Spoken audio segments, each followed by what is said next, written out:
सलीम शेख साहब,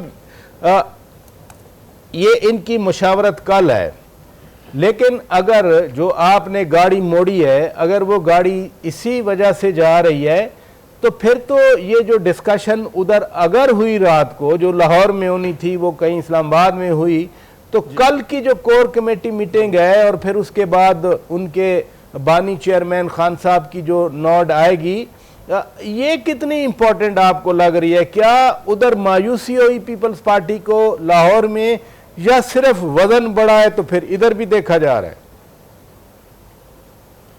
लेकिन मेरा ख्याल पीपल्स पार्टी को मायूसी तो नहीं हुई होगी। उसकी वजह यह है कि नवाज शरीफ साहब जो है वो खुद ये कह चुके हैं कि राब्ते करें, लेकिन बात यह है कि अब गेम ये चल रही है कि पीपल्स पार्टी का वज़ीर आज़म होगा या मुस्लिम लीग नून का होगा। अगर इस पर तय हो गया कि वज़ीर आज़म किसका है तो फिर सारे मामला तय हो जाएंगे, क्योंकि एक चीज़ ये भी चल रही है कि वज़ारत उज़्मा जो है वो मुस्लिम लीग नून को दे दी जाए और सदर जो है वो आसिफ अली ज़रदारी को बना दिया जाए। हाँ। लेकिन एक और भी आइडिया है, जैसे मैंने सुबह भी डिस्कस किया था कि अगर ये दोबारा से बैठते हैं, मुज़ाकरात मामला तय करते हैं, तो उसमें ये भी बात ज़ेर बहस आ सकती है कि वज़ारत उज़्मा के टेन्योर को दो हिस्सों में तकसीम कर दिया जाए। एक हिस्सा जो है वो पीपल्स पार्टी को दे दिया जाए, यानी 2.5 साल, और 2.5 साल जो है वो मुस्लिम लीग नून को दे दिया जाए। लेकिन ये भी डिस्कशन में ऐसा नहीं आई, और अगर ये आएगी तो फिर पीपल्स पार्टी कहेगी कि पहले वाला जो 2.5 साल है वो हमें दे दिया जाए,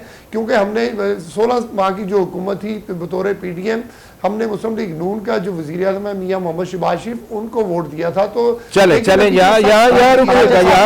यहाँ पे आप रुके, मैं आपसे एक सवाल यहाँ पे पूछना चाह रहा हूँ इसी नोट के ऊपर कि ये सारी बातें 2.5 साल इधर, आप 2.5 साल, मैं इस वो जो PDM की हम बात कर रहे हैं ना, PDM 2, लेकिन PDM के वक्त में ऑपोजिशन नहीं थी और PTI नहीं थी। अगर ये सेटअप इस तरह का बनता है with Peoples Party and Muslim League Noon and others, और ऑपोजिशन में अगर पाकिस्तान तहरीक इंसाफ बैठी हुई है, तो क्या सिनेरियो बनेगा?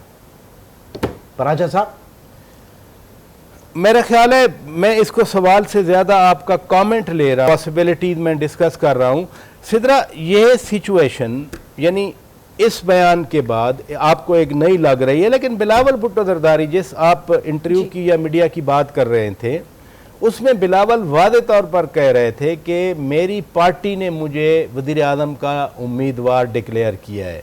अब पीपल्स पार्टी थोड़ा कंसीड करेगी वज़ारत उज़्मा से, क्योंकि नंबर ऑफ गेम में पीपल्स पार्टी नून लीग से नीचे है। वो पता नहीं कल आज़ाद किसके पास कितने मिलते हैं, लेकिन सो फार जी जो आपने भी कहा, बिलावल भी कह रहे थे कि जी वो पिक्चर क्लियर होगी तो हम बात करेंगे।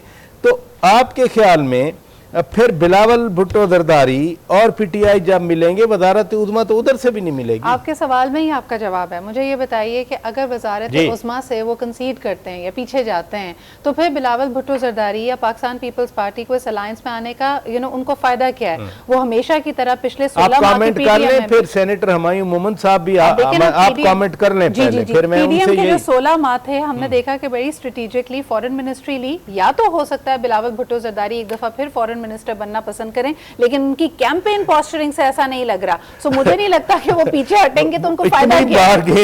इतनी बारगेन होने के बाद